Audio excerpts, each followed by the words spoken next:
Hello friends, तो अब time आ चुका है। खूब होली सेलिब्रेट हो चुकी है, हमने खूब एंजॉय किया आज पूरा दिन। और अब फाइनली टाइम आ चुका है कि हम लोग वापस अपने घर के लिए निकले। जी यस फ्रेंड, क्योंकि हमारी जो ट्रेन है वो होली वाले दिन की नाइट की थी। और अब ये देखिए हमारा सामान अब लग चुका है और इसी के साथ ही हमें काफ़ी एक इमोशनल रोमांटिकल वे में एक विदाई मिली है, जो हम सब खूब एंजॉय कर रहे थे और बहुत अच्छा भी लग रहा था। अब चलिए चलते हैं और नेक्स्ट टाइम देखते हैं जब दोबारा अब कब हमारा फरीदाबाद चक्कर लगता है। तो अब चलिए चलते हैं अंदर मेट्रो स्टेशन। और फ्रेंड्स, इस बार क्या बताएं, हमारी जो ट्रेन थी वो कुछ अलग ही रूट से हमारी जो बुक हुई है और बहुत ही कन्फ्यूजन था कि हम कौन से मेट्रो स्टेशन से जाएं, कौन से मेट्रो स्टेशन पे हमें अपनी मेट्रो चेंज करनी है। तो चलिए चलते हैं, आपको उससे पहले दिखाते हैं कि मेट्रो स्टेशन बिल्कुल खाली पड़ा है, कोई भी नहीं है। मतलब बहुत ही वही लोग हैं जिनको नीड थी हमारी तरह, जिनको आज कहीं बहुत ही ज़रूरी ट्रैवल करना था, क्योंकि होली वाला दिन है। और बट हाँ, थैंक्स टू दिल्ली मेट्रो कि वो होली वाले दिन ऑपरेट हो रही है नाइट में। अगर वो ना होती तो सीरियसली हम सबके लिए बहुत ही इम्पॉसिबल हो जाता है इधर से उधर ट्रैवल करना। और जैसा कि मैं बता रही थी कि इस बार जो हमारी जो ट्रेन है वो बहुत ही डिफरेंट स्टेशन से है। जी हाँ, वो है दिल्ली सफदरजंग, हम लोग जा रहे हैं उसके लिए। और उसके लिए हमें पता चला है कि हमें एम्स, जी हाँ, हमने जो अपना मेट्रो जो टिकट जो टोकन जो लिया है वो हमने दिल्ली एम्स तक का लिया। और फाइनली अब देखिए उसके लिए हमें सेंट्रल सेक्रेटरीट, हाँ, केंद्रीय सचिवालय से अपनी मेट्रो बदलनी थी। गाइस ये इतना कन्फ्यूजन भरा था, हमें खुद समझ नहीं आ रहा था कि हम कहाँ जाए। हम एरो भी देख रहे हैं कि हाँ हुडा सिटी सेंटर, कभी हमें लग रहा है कि हम हुडा सिटी सेंटर की तरफ तो नहीं जा रहे, कभी कहीं। हमने वहाँ एक वर्कर से पूछा भी था कि हमें एम्स जाना है तो हमें किधर से, उन्होंने बोला कि इस वाली मेट्रो में बैठना है। बट फिर भी हमें कन्फ्यूज़न थी। यार हम लोग गुड़गांव में इतने टाइम तक रहे और हमने मेट्रो लिया भी है हुडा से केंद्रीय सचिवालय तक, बट हमने कभी एम्स को नोटिस ही नहीं किया। बट यस, आप केंद्रीय सचिवालय पर उतरते हैं, जो मेट्रो आपकी हुडा सिटी सेंटर की ओर जाती है उसी में ही आपका एम्स का स्टॉप आता है। तो इतनी कन्फ्यूजन ख़त्म होने के बाद फाइनली अब हम लोग एम्स पहुंच चुके हैं सक्सेसफुली। यस, और आप देख सकते हैं अगर आपको एम्स पे आते हो तो आप इधर से कैसे कहाँ जहाँ भी आपको जिस रूट पे जाना है तो फाइनली आप जा सकते हैं। तो अब हम लोग यहाँ बाहर आ चुके हैं और फाइनली आप ये देखिए कितना लंबा एक्सीलेटर, इतनी लंबी सीढ़ियाँ, थैंक्स कि ये रनिंग में थी, अदरवाइज़ लगेज उठा के ऊपर जाना तो हमारे लिए बहुत ही मुश्किल हो जाता। और ये हम गेट नंबर 4 पे बाहर निकल कर आए हैं। और चलिए, और जैसे कि मैंने आपको बता दिया, कनेक्टिविटी बहुत ही आसान है कि केंद्रीय सचिवालय से आप हुडा सिटी सेंटर का रूट लेंगे तो आप एम्स पहुंच जाएंगे। और आप देखिए यहाँ से सामने ये कहीं रूट जा रहा है आश्रम और साउथ दिल्ली के लिए। फर्स्ट टाइम है कि मैंने एम्स की मेट्रो ली है। इससे पहले कभी हम लोग वैष्णो देवी से आए थे तब हमने जम्मू से एक ट्रेन ली थी जिसने हमें दिल्ली सफदरजंग उतारा था। उसके बाद आज हम लोगों ने दिल्ली सफदरजंग से हमारी ट्रेन, और ये बहुत ही हमें मतलब लास्ट मोमेंट पे ट्रेन मिली क्योंकि सभी ट्रेन फुल हो चुकी थी और हमें वापस घर आना था, तो हमारे पास एक यही एक लास्ट ऑप्शन बचा था। तो फाइनली हम लोग दिल्ली सफदरजंग स्टेशन हम लोग पहुँच चुके हैं। देखिए बड़े ही सुंदर से एलिफेंट बना रखे, लग रहा है जैसे यहाँ किसी चीज़ का कोई इनाग्रेशन या कोई सेलिब्रेशन हुआ। आई थिंक G20 यहाँ पे ज़रूर सेलिब्रेट करा गया होगा। और आप ये देखिए दिल्ली सफदरजंग बड़ा ही छोटा सा स्टेशन है। मुझे लगा था कि जैसा हमने बहुत साल पहले देखा था अब उसमें काफ़ी सारे चेंजेस आ गए होंगे, बट ऐसा कुछ भी नहीं दिखा मेरे को। अंदर सेम एज इट इज़ ही था और बाकी अब इतना ध्यान नहीं है, क्योंकि यूजुअली हम लोग इस स्टेशन को नहीं प्रेफर करते। हम लोग दिल्ली या ओल्ड दिल्ली ही लेते हैं या फिर लास्ट आपका हज़रत निज़ामुद्दीन हो गया।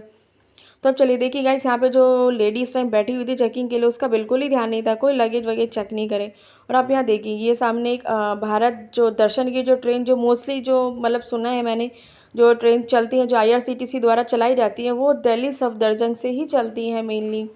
फ्रेंड्स यस, जी हाँ, मतलब जब भी मैं कोई IRCTC का आर्टिकल पढ़ती हूँ कि उन्होंने कोई भी वैष्णो देवी, चार धाम यात्रा, मतलब किसी भी तरह की कोई ट्रेन निकाली है तो मोस्टली यहीं से ही होकर चलती है वो।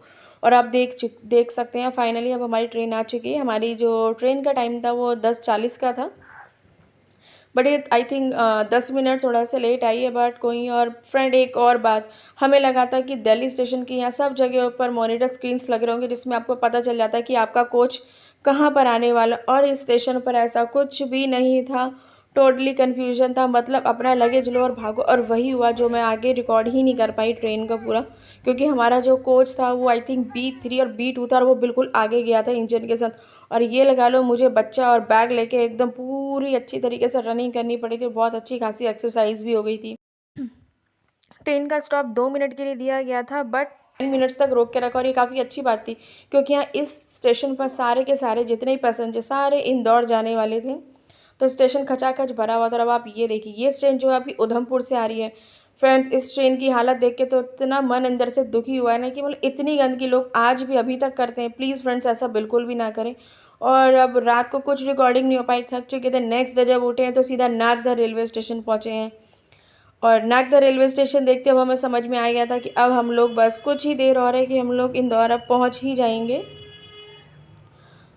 और कहते हैं कि ये नागदा स्टेशन से काफ़ी सारे रूट बदलते हैं, जैसे कि जिस किसी को अगर उज्जैन, देवास, भोपाल के लिए अगर निकलना है तो वहाँ से अपनी ट्रेन को बदल सकता है। मतलब आप देख भी सकते हैं कि इंदौर, देवास, भोपाल और मध्य रेलवे स्टेशनों के लिए यहाँ से बदला। और आप ये देखिए,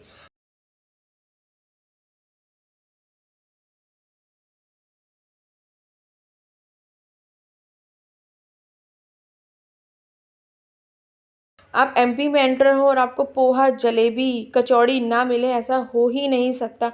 और फ्रेंड्स, भूख भी बहुत ज़ोरों से लगी थी। और अब आप ये देखिए, हमने भी यहाँ से पोहा लिया और पोहा बहुत ही यम्मी और टेस्टी था।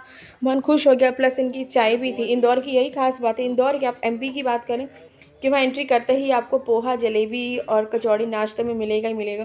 और इसी के साथ अब हम लोग पहुँच चुके हैं भोलेनाथ महाकाल की नगरी उज्जैन में। मेरा तो बहुत ही मन हुआ था कि हम लोग यहाँ पर उतर जाए, क्योंकि हमारे पास अभी 2 दिन थे कि हम लोग यहाँ विज़िट कर सकें और सामान भी था। बट क्या करें, लेकिन अब फिर हमने सोचा कोई नहीं, नेक्स्ट टाइम आएंगे, नेक्स्ट प्रॉपर प्लानिंग के साथ आएंगे। पर बहुत ही अच्छा लग रहा था। मन तो कर रहा था कि हम लोग यहीं पर ही उतर जाएं और चलो उज्जैन घूमते हैं। और उसके बाद, क्योंकि यहाँ से इंदौर हार्डली आई थिंक 2 घंटे, ज़्यादा से ज़्यादा 2 घंटे ही दूर होगा, तो इतना तो हम लोग ट्रैवल कर सकते हैं, 1.5 से 2 घंटे। जब हम दिल्ली से बैठे थे ट्रेन भरी पड़ी थी, लेकिन फ्रेंड्स उज्जैन आते ही पूरे ही ट्रेन खाली हो चुकी थी। सब लोग महाकाल के दर्शन करने आए थे, जितने भी लोग दिल्ली, मथुरा या राजस्थान कहीं से बैठे थे, पूरी ट्रेन खाली हो गई थी। अब ऐसा लग रहा था कि इस ट्रेन के जिस कोच में हम लोग थे, बस हम ही लोग हैं। उस कोच में हार्डली 5 to 6 लोग ही होंगे हमें मिलाकर, क्योंकि पूरी ट्रेन खाली हो चुकी थी जो रात को पूरी भरी हुई थी। और अब जब देवास आया है तो अब आप समझ जाए कि इंदौर बस अब कुछ ही दूरी पर ही है। और इसी के साथ अब हम लोग बस अब पहुंचने ही वाले हैं। और अब आप ये देखिए, यशवी तो प्रॉपर बोर हो चुकी है। और अगेन ट्रेन की हालत देखिए हमारी, मतलब जिसकी भी सीट थी, मतलब आपने बेड शीट या कुछ भी लिया, आपने जो लिफाफा पेपर होता है उसको प्रॉपर तरीके से रखो ना। मतलब लोगों ने टी पिया, उसका कप फेंक दिया, रात को डिनर ऑर्डर किया, उसकी प्लेट ऐसे फेंक दी, इतना गंदा। और फिर हम लोग रेलवे वालों को दोष पहुंचाते हैं कि वो लोग रेलवे मतलब रेल्स की, ट्रेन्स की अच्छे से सफाई नहीं करते। तो फ्रेंड्स, ये हमारे हाथ में ही है। और इसी के साथ अब हम लोग इंदौर पहुंच चुके हैं। और बहुत ही अच्छा लग रहा है कि रात को हम लोग बैठे हैं और इस ट्रेन ने हमें पूरा 1.5 से 2 घंटे लेट उतारा है। तो चलिए अब इस ट्रेन की बात करते हैं। ये जो ट्रेन है उधमपुर इंदौर सुपरफास्ट एक्सप्रेस है, जो 1 डे इन ए वीक चलती है। जी हाँ, हफ्ते में सिर्फ एक दिन ही ये ट्रेन उधमपुर से इंदौर और इंदौर से उधमपुर जाती है। ये ट्रेन जम्मू कश्मीर उधमपुर से होते हुए सीधा पंजाब में एंटर करती है और उसके बाद हरियाणा हरियाणा क्रॉस करते हुए दिल्ली, सकूर, बस्ती, सफदरजंग रेलवे स्टेशन, जहाँ से हम लोगों ने ये ट्रेन ली थी। उसके बाद ये यूपी, मथुरा, आगरा होते हुए सीधा राजस्थान, कोटा में एंटर करती है। और उसके बाद इसका जो फाइनल वाला स्टॉप है एमपी में। उसके बाद एमपी में एंटर करते हुए ये देवास, उज्जैन, नागदा होते हुए ये ट्रेन हमें इंदौर उतारती है। तो ओवरऑल एक्सपीरियंस अच्छा है। अगर आप इंदौर से डायरेक्ट वैष्णो देवी जाना चाहते हैं तो ये आपके लिए सबसे बेस्ट ऑप्शन है। और अगर आप जम्मू से भी अगर इंदौर आना चाहते हैं, डायरेक्ट ट्रेन लेना चाहते हैं, तो ये भी एक बेस्ट ऑप्शन है। और ओवरऑल अगर इस जर्नी की बात करें, ये तो बहुत ही अच्छी रही, हमें अच्छा लगा। और ये देखिए सामने इंदौर इंटरसिटी एक्सप्रेस इस टाइम लगी पड़ी है, जिससे हम लोग आना जाना प्रेफर करते हैं। बट कोई नहीं, नेक्स्ट टाइम हम लोग ध्यान रखेंगे। तब तक के लिए बाय बाय फ्रेंड्स।